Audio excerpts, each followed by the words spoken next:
New place, right? We've set up a new set for our Science of Mind class because we are continuing to be impacted by the reconstruction of the flood that we had in Wintergeddon.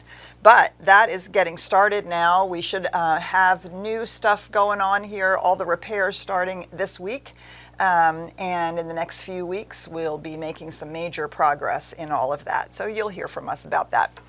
But we have a new place, and Richard and Ryan are in a new place, and you're there, and so we're excited about that. All right, we're starting on mental equivalence, the chapter 17 mental equivalence. And I feel like every chapter in this part of the book, we get to the next chapter, and I think, oh, this is my favorite chapter.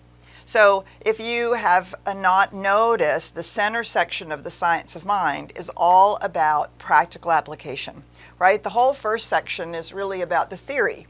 What is our understanding of reality? And of course, the theory is just a mental map.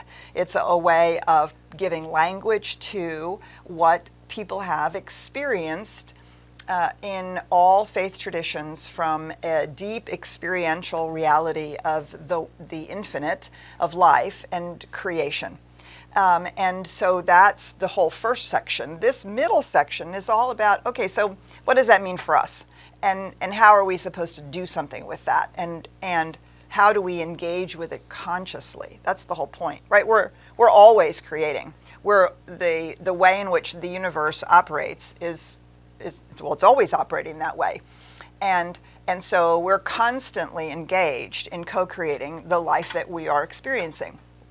The whole point here is simply to become consciously aware of that so that we can engage with it, so that we can participate in it, so that we're not victims of our lives, but are actually contributing to the direction and the kinds of things that we want to experience and that we want to contribute. So mental equivalent is a super, super important aspect of all of this. Actually, on the bottom of page 280, in the middle of the last paragraph, it says this: we find that the essence of the power of prayer is faith and acceptance. In addition to the law of faith and acceptance, the law of mental equivalence must be considered. These are the two great laws with which we have to deal, and we shall never get away from either. Right? So the law of faith and acceptance and the law of mental equivalence. And these are both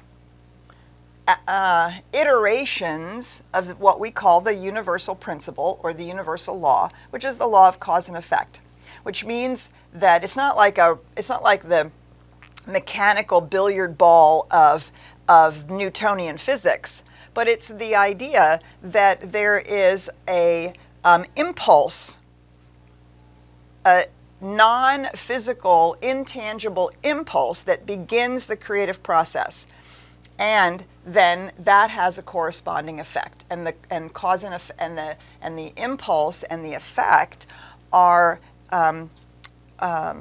reflections of each other. Right? That's what the law of cause and effect means. And of course, we see that everywhere when we look at how things grow and evolve. The seed already knows that it's in some unconscious way, right? Some unaware way, conscious but not aware, that it's going to be this full-orbed plant. And if you plant a seed, you're not going to get a cow, right? You're going to get the plant that goes along with it. So these two great laws, the law of faith and acceptance and the law of mental equivalence, are the cornerstones of the way in which we can think about the spiritual work that we do to co-create. So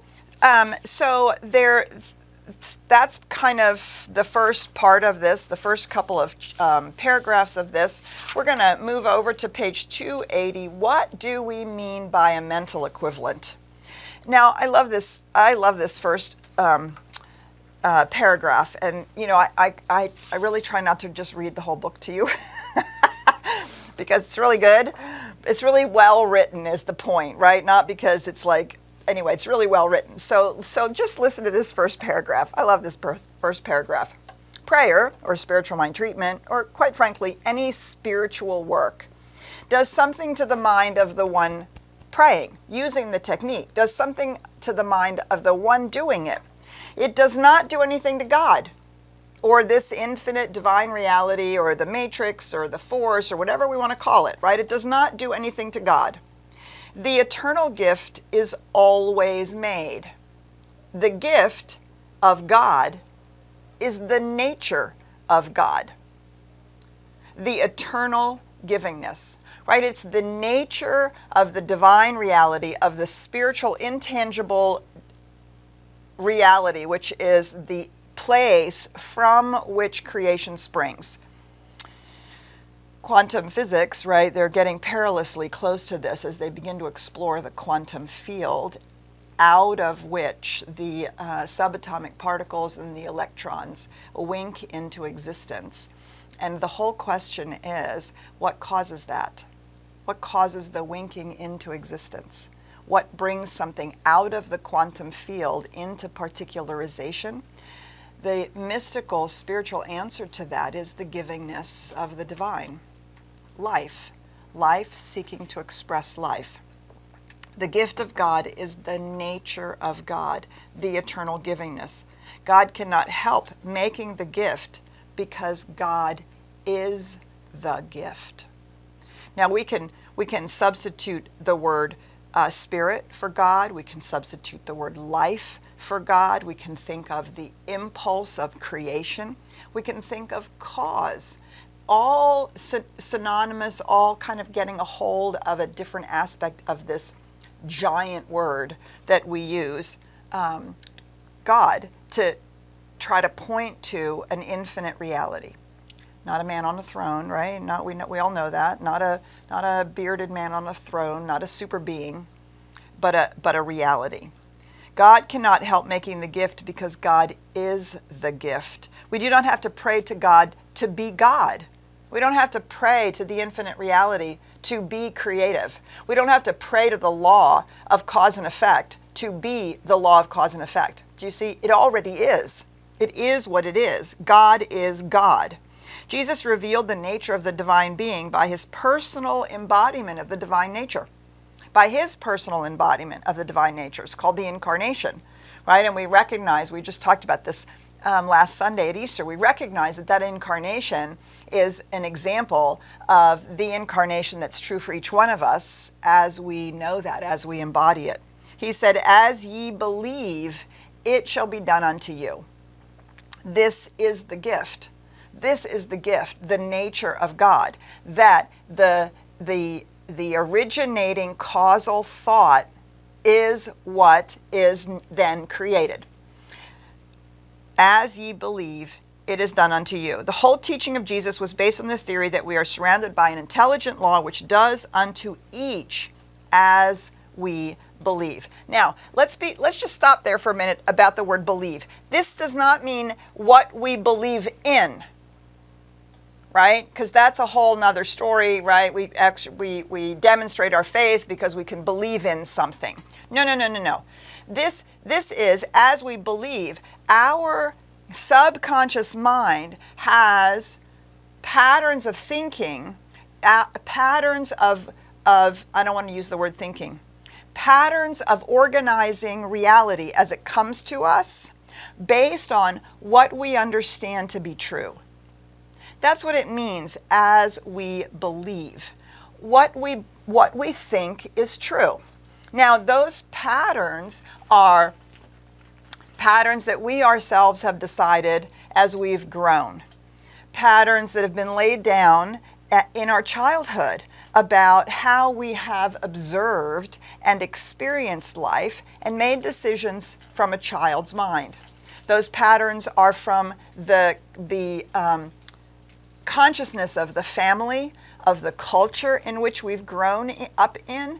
It's also the patterns that are laid down by purely being a human being with the evolutionary process of the reptilian brain and the limbic brain and all the ways in which we've learned to engage in this physical world till we have reached the opportunity to become self-aware and actually see how all of this works.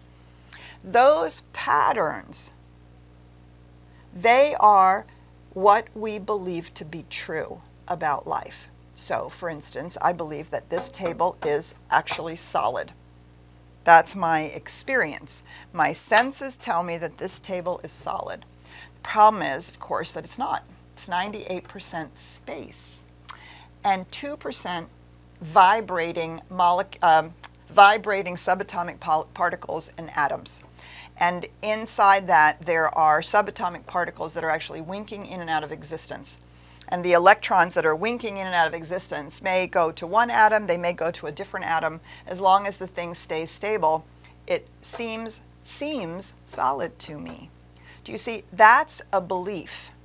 The belief that this is actually solid based on my experience. So it's not about what we believe in. It's how we organize our experience of life.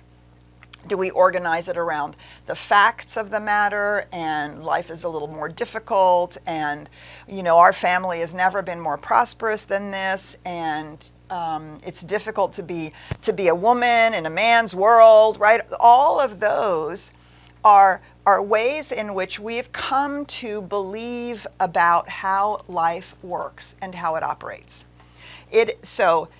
As ye believe, it shall be done unto you.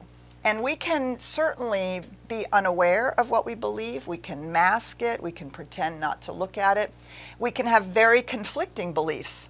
So it's the knot, the octopus of all of that is reflected back to us in our life experience.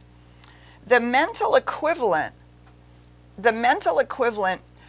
gives, if we want to use like an odd metaphor, the mental equivalent gives shape to our belief about life. Again, not what we believe in, but how we engage in life, what we think is true. So I think of the mental equivalent as the space in consciousness that is equal to that which we want to experience. Right now, what we are experiencing is an outpicturing of the mental equivalent we currently have. So in this middle chapter, this idea, as ye believe, it shall be done unto you, right? He's talking about Jesus' understanding of this. He implied the necessity of faith, conviction, and acceptance. That is, and here of course is in italics, right? So you have to pay attention to it. It must be measured out to us according to our measuring. We must not only believe, we must know that our belief measures the extent and degree of our blessing. If our belief is limited, only a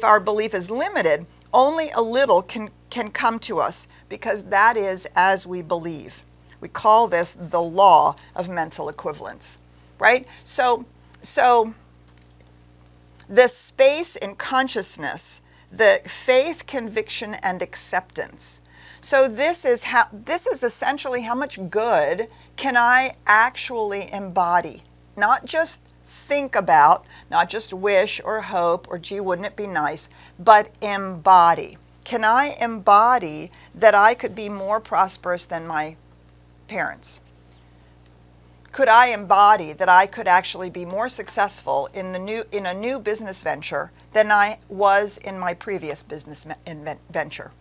Can I embody the fact that despite the fact that I grew up in a dysfunctional household, that I can have a healthy relationship?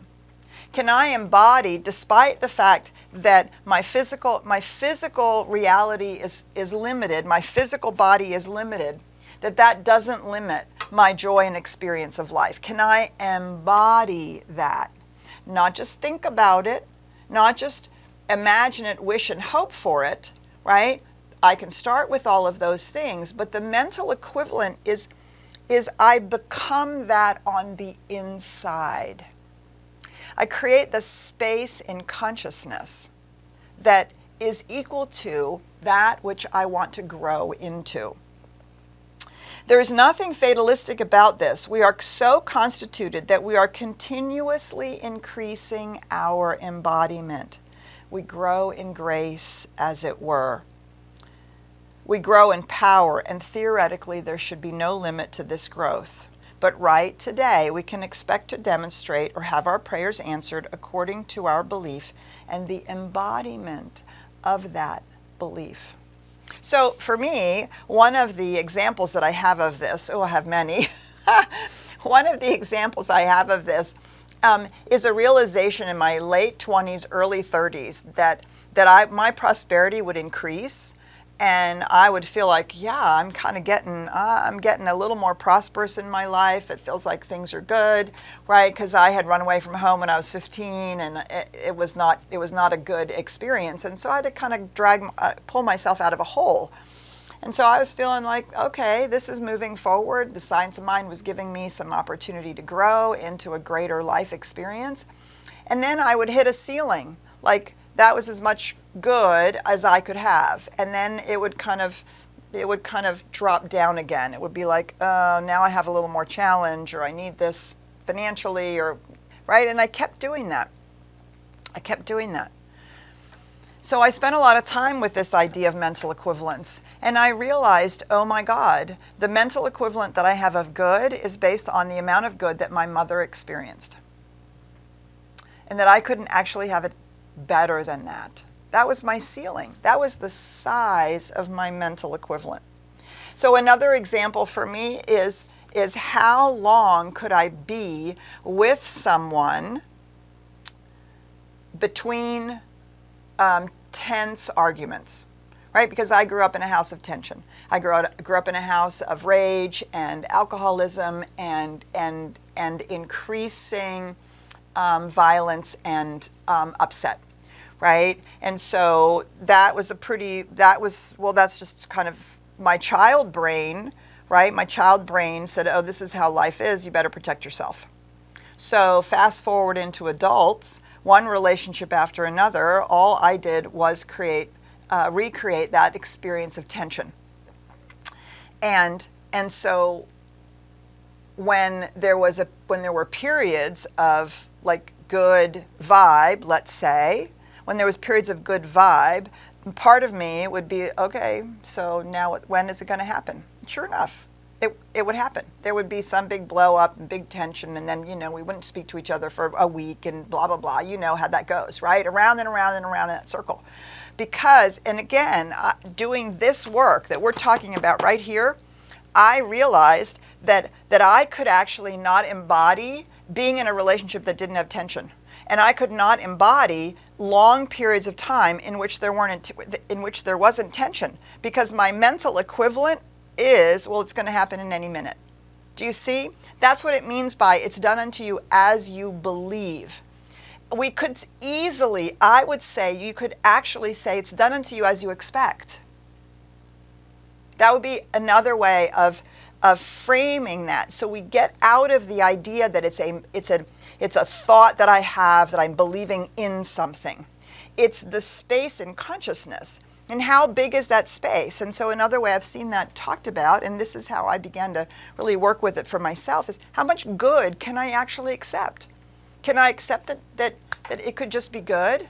Can I accept that it could that when there's an argument, it doesn't have to devolve into this really tense, awful experience? Can I accept that, yeah, actually weeks and months could go by without that kind of an outbreak? Can I and acceptance, right, means embodiment.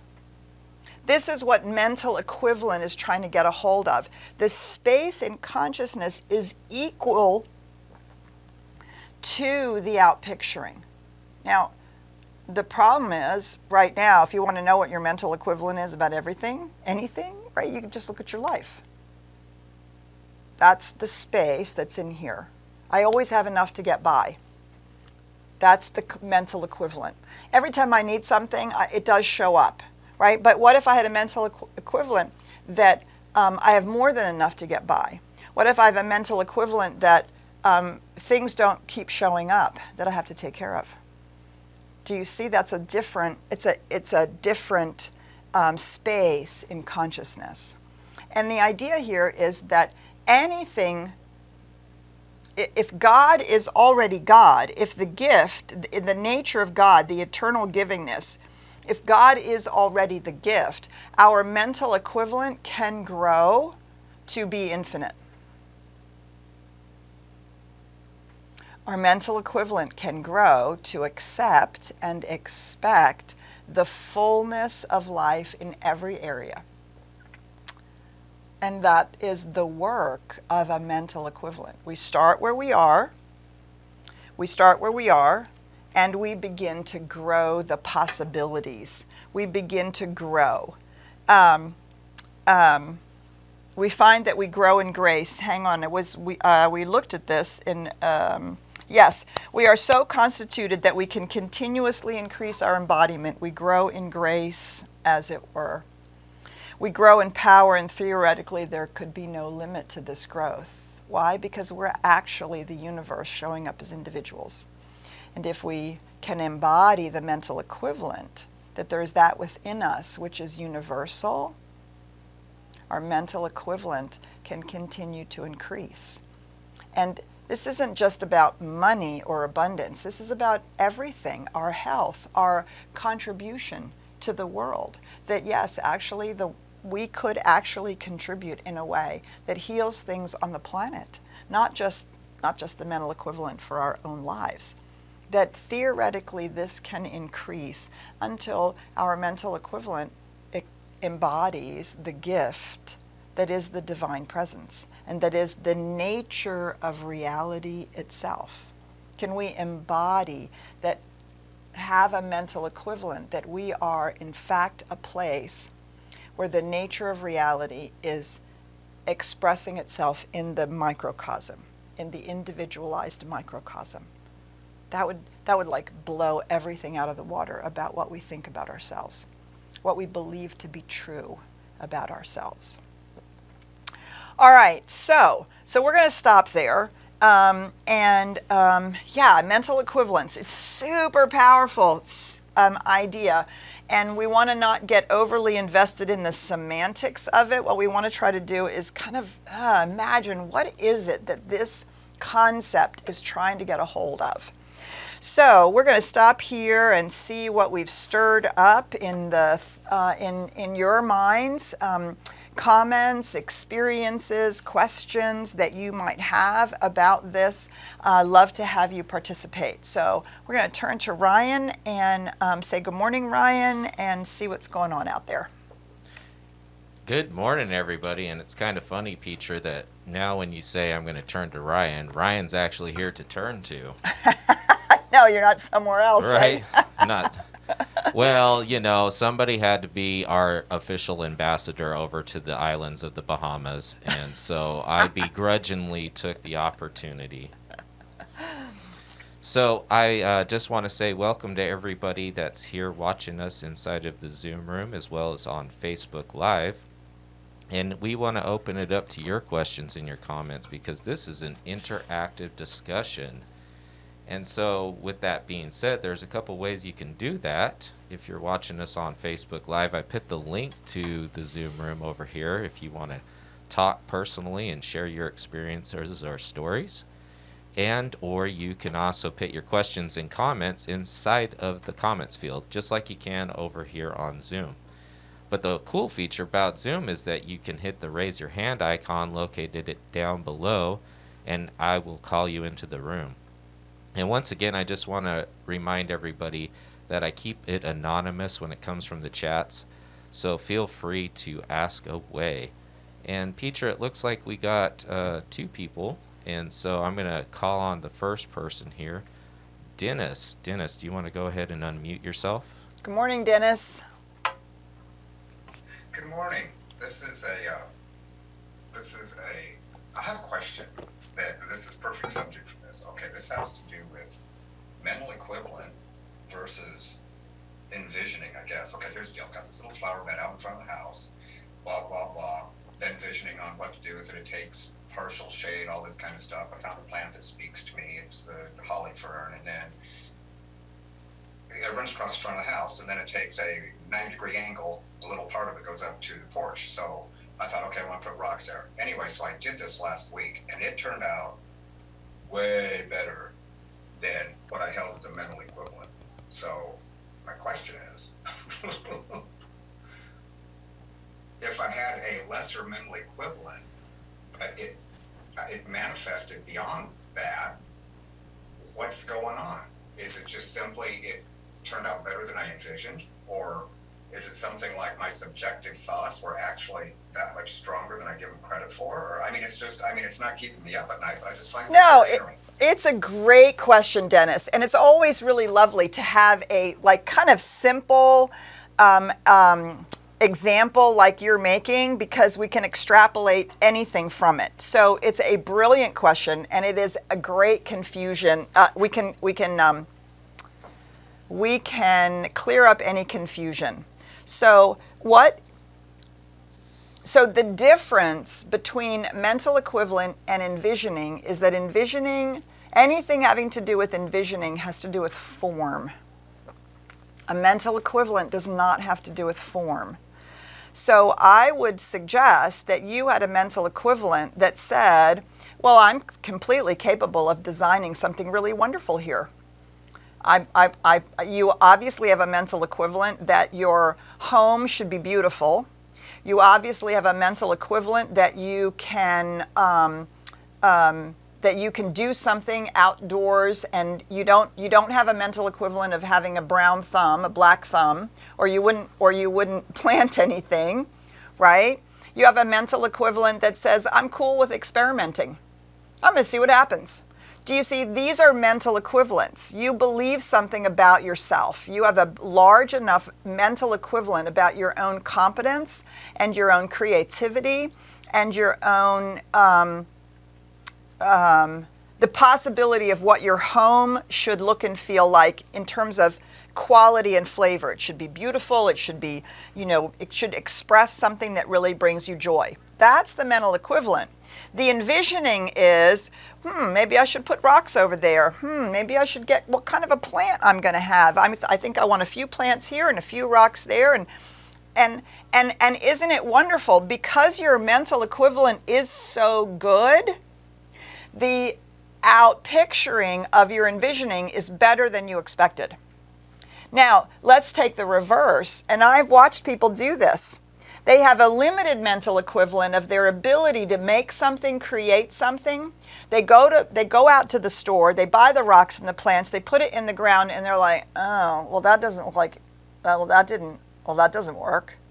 Or they then, in a short order, kill the plant because they actually back there have a belief that they have a green thumb.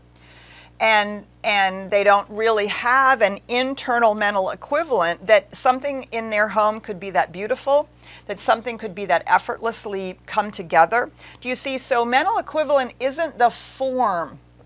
That's what envisioning is.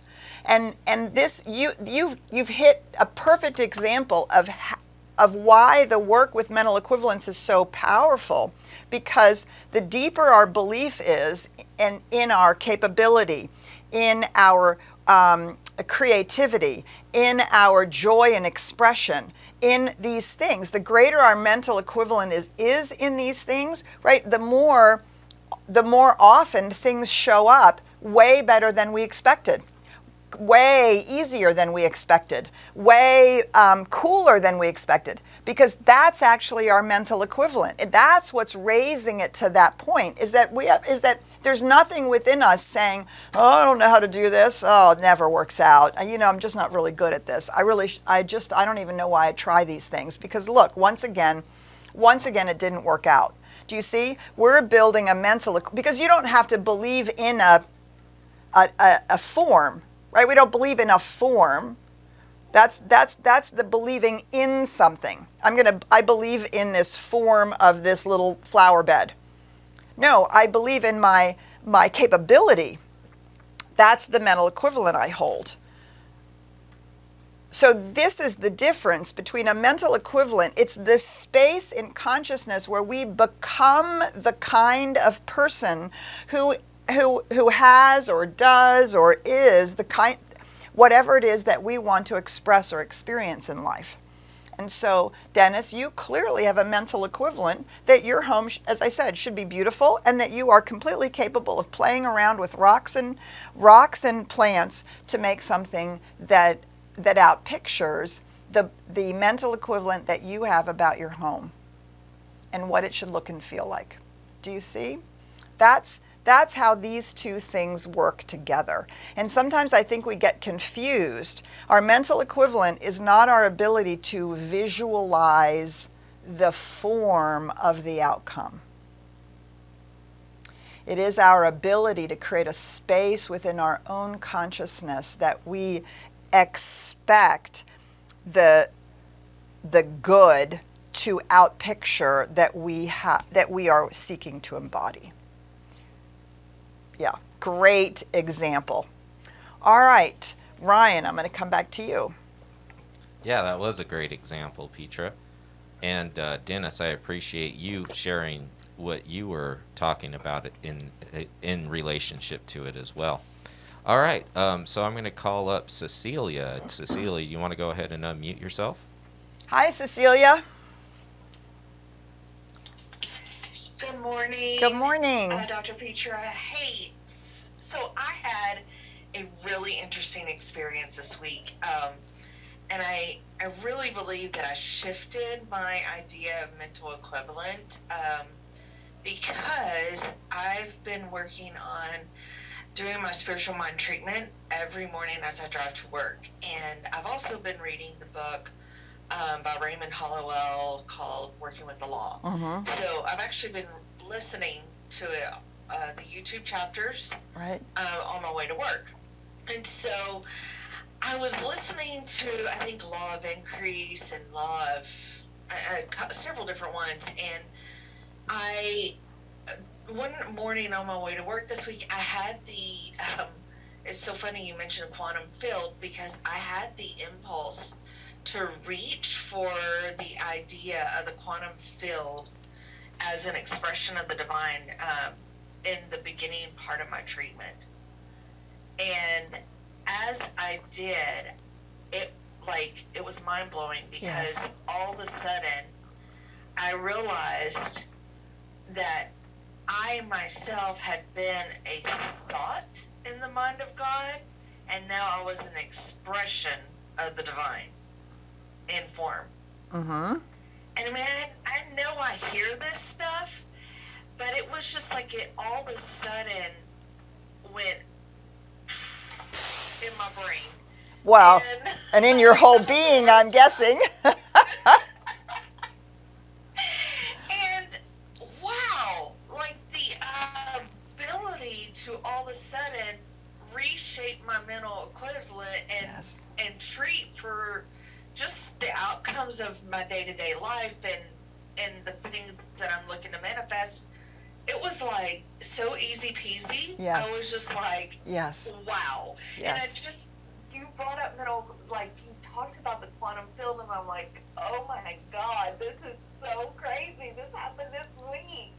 I think it happened like Wednesday or Thursday. I love it. Anyway, I just had to share. Oh, yes. Beautiful. That is so awesome, Cecilia. I'm so grateful that you shared that, right? Because that would be the ultimate mental equivalent we're working on. So easy peasy. I love it. I totally love it. That would be the ultimate mental equivalent that we're working on. What is our mental equivalent about who we are? Are we merely human? Are we struggling to become spiritual? Do we feel as though we somehow have to close the gap between the spiritual truth and the human experience? And how are we getting to all of that, right? And Cecilia, you have found your way into the increase, the embodiment, the larger embodiment of the most significant mental equivalent there is. Who am I? And again, it's not about form. It's not about, oh, I am a white woman, a Caucasian woman with blonde hair at a certain age, blah, blah, blah, right? Those are the forms. But who am I as this being? And what is my capability of expanding that belief that I have about myself? And so, Cecilia, I love that. And so I love that you use the quantum field, right? Science it's the science of mind. We can look at religion. We can look at spiritual, mystical words and experiences. We can look at philosophical ideas and words and experiences, and we can look at scientific understandings and the push into this deep realm that quantum physics has brought us to, right? And any one of those, based on basically who we've grown up to be, will help expand those mental equivalents, right? So if we happen to have a certain sensibility, we might have a guru. We might meditate on Jesus. We might have a Buddha statue that we have on our altar, or a guru that the idea that somebody has embodied this oneness, that by engaging in that, we're growing our mental equivalent, that maybe we too could embody that oneness, right? Or philosophy, and Cecilia, as you so beautifully stated, to think about the quantum field or nature as a whole, right? For me, I often go to nature and science and the way in which I see life playing out in the natural world, and also what the quantum physics is starting to engage in. And when you think about the way some of those things are described, they're using precisely the same words that the mystics have been using about oneness. And so it's whatever pops that open, right? Boom, pops it open. And I so love that you shared that. Oh my God, good for you, right? That's what it means to expand a mental equivalent. It's not like Cecilia's now saying, oh, I'm a different person. I'm, now it's in some form. Those forms will come as she envisions what her life is unfolding like, right? But they come more easily, easy peasy, because she knows who she is. Beautiful. Thank you so much, Cecilia. That's so cool. All right, Ryan. All right, Petra. All right, we have another question that came in, and I think it kind of sums up this whole thing. How do you expand your mental equivalent? Yeah, it's a great question. How do you expand your mental equivalent? And so this is where I would say well, there's actually a couple of ways now that I think about it. But so the first way that comes to me that is what Science of Mind talks about, it's often reiterated in the Science of Mind, and that is to take the highest idea that we have about ourselves in life and to begin to imagine more. This doesn't mean more form. Let me just really underline that. This does not mean more form. This does not mean more stuff. This does not necessarily mean more money or more abundance. It means to imagine the ability, or imagine embodying more of the truth of who we actually are. And the technique is a contemplative technique. You've heard me say it before. This is why I have spent a year contemplating infinite. What does that mean? Infinite reality. There's an infinite reality, and the space-time continuum, as much as we say it's infinite, is actually not as big as the infinite reality. What does it mean that if this is a microcosm of the macrocosm, that this too is infinite? What does that mean, right? And to contemplate it and to allow to kind of roll it around. I think of it as rolling it around right out here in consciousness, and just kind of testing in, what does it look like? What does it feel like? What does it seem like? How does it present itself? And to begin and to just let it contemplate it until all of a sudden infinity begins to reveal itself. And as Cecilia said, it's like all of a sudden something explodes. Right? So to contemplate infinity, to contemplate the idea that we are not children of God, we're not creations of God out there, but that we're actually the universal expressing itself as an individual. Okay, that when I first came across that concept, I had absolutely no idea what that actually meant. What in the world are we talking about here?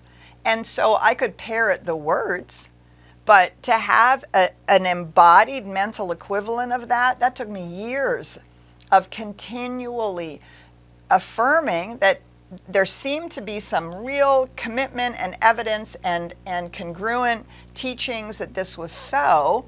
So what does that mean? How could that be? What would that look like and feel like?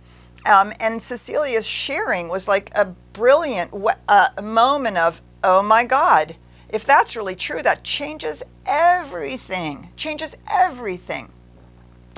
And so taking the highest idea that we have of who we are and of the nature of reality and beginning to explore the edges of that is a really powerful way. Another really powerful way is to be with and be in the space of or read about or be inspired by people who seem to have grown their own mental equivalent, either about health and about relationships and about specific aspects or areas in our life, or about our life in general, or about life in general, right? To be inspired by people who have overcome the obstacles and have embodied a mental equivalent of wholeness and joy in their life, right? So growing a general mental equivalence, this is not like instant manifestation, right? I'm gonna just know I can manifest, that job or that thing or that and that, right? That's manifestation, that's demonstration. But mental equivalence is this larger thing that we're doing, and we're growing an entire system of acceptance about the nature of reality and who we are. Yeah. Go ahead, Ryan. I was just going to add, kind of like how Richard is my mental equivalent of a camera operator. There you go. He's 5 guys in one. You guys don't even know. He's like a shadow in the night. He's everywhere. He's everywhere, and yes, exactly, right. And we see, well, and then we get the mental equivalent. If somebody else can do it, so can I, right? If somebody else can do that, can have that experience, so can I. Ryan, go ahead. Yeah, no worries. So I just want to let Marcy allow her to unmute herself and go, and then we'll call it a day. We've got to wrap up because we have a very spectacular Sunday celebration ready for you guys. So Marcy, go ahead and unmute yourself. Hi, Marcy.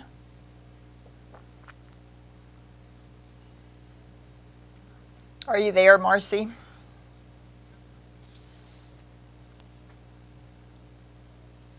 So if you're talking, I can't hear you. Oh. There you are. Yay. Here I am. Yay. Hey, morning. Good morning. Talk about when it does not happen.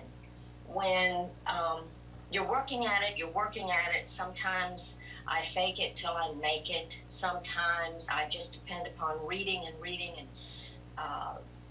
visualizing and meditating and using all the tools. And yet, when it comes time to my life changing, something in my life changing, not necessarily form, sometimes a feeling of who I am, and it's not happening. Is that, and I try not to beat myself up, but is that not a time, for me, I'm wondering, is that a time to question my beliefs about myself and about the world and about who Spirit is? Or is it I'm not doing something right? So well, just talk about when things don't happen. Well, so when things, I'm trying, so there was a lot, it felt like there was more than one question in there, Marcy. And so one of the ways when things don't happen is, of course, when our mental equivalent is running up against somebody else's. So that is a whole nother conversation. So that's the first thing. The second thing is the form the out picturing when something happens, right? Feels like a manifestation process, which may require more diligent effort. But if we're really talking about a mental equivalent about who I am, right? That's simply a question of embodiment. And we cling to our old beliefs. And you'll hear it. You'll hear it if you say to yourself, well, a part of me believes this. Okay, so why are we giving so much credibility to the part of me that doesn't? We undermine our own embodiment because we look for evidence of all the reasons why it's not so. And we show ourselves, well, that didn't happen, or that's not going well. We also give an enormous amount of credibility to our own personal thoughts and feelings. The problem is, most of the time, our thoughts and feelings are out of old mental equivalence, and they are out of an old idea about life. And so we continue to give them credibility. Well, I feel it, therefore it must be true. I feel separate. I feel small. I feel less than. Therefore, it must be true. No, we feel separate and we feel small and we feel those feelings because that mental equivalent is still running in the background. That still is the shape of a part of our mental equivalent. And so what we may be working with is the fact that we are growing, expanding a mental equivalent while still giving way too much energy to the smaller mental equivalent. And it's a discipline, right? It's an absolute discipline that says, no, I'm not separate. This is not true. This is why I talk about contemplating these things for a long period of time, is to really, really work ourselves to continually release engagement with old thoughts and feelings, and to shift our attention and our commitment to I'm going to keep focusing on this as a possibility. So a really years and years and years ago, a really dear friend of mine said, I don't really know whether I believe all of this, but I'm going to work with it as if it were true. And so one of the ways we can grow our mental equivalent is to ask ourselves, in this moment, if I were a universal expression of the divine, what would I do? How would I act? What would I say? But I don't feel like that. So? Well, but that's not how I think about it. So? But I want to crawl into a hole, or I want to lash out. So? Do you see, those thoughts and feelings are all out of old mental equivalents. I'm just a human being and I've been victimized, and whatever that is, that I'm small and incapable. But I am the I that I am. And so my job is to stay focused on, well, but if I were the universe expressing as an individual, how would I be right now? That's the mental equivalent, right? That's how we grow that mental equivalent. And Marcy, you are not alone in this kind of back and forth. That's the growing of a mental equivalent. And the most important thing is to not get caught in the old ideas, in the old beliefs, but to keep working with, if this were true, if this were really true about me, how would I feel on the inside? How would I think about this on the inside? Ooh, man, you want to talk about forgiveness and holding space for someone and all the things that my reactionary brain doesn't want to do? Just ask that question to ourselves. Do you see, this is the work? And it's a great question, and you are not alone in this. And so I hope I've maybe pointed out at some ways we can do that. And it's a great place for us to start next week. So we're going to continue to dive into this chapter. This is not work for the faint of heart. It's not about instant manifestations or instant demonstrations or, getting everything we've ever wanted showered upon us in physical form. This is about doing the inner causal work, which, as Cecilia says, makes everything easy peasy. And as Dennis says, the actual out picturing is often way better than we imagined. So Marcy, I affirm for you that this continues to grow, and I affirm it for all of us. Continue to read in Mental Equivalence. We'll carry on it. We look forward to seeing you in the Sunday celebration here in about 30 minutes if you're watching this on a Sunday. And we'll see you again Wednesday night or next Sunday or wherever we see you online or on campus. Bye for now.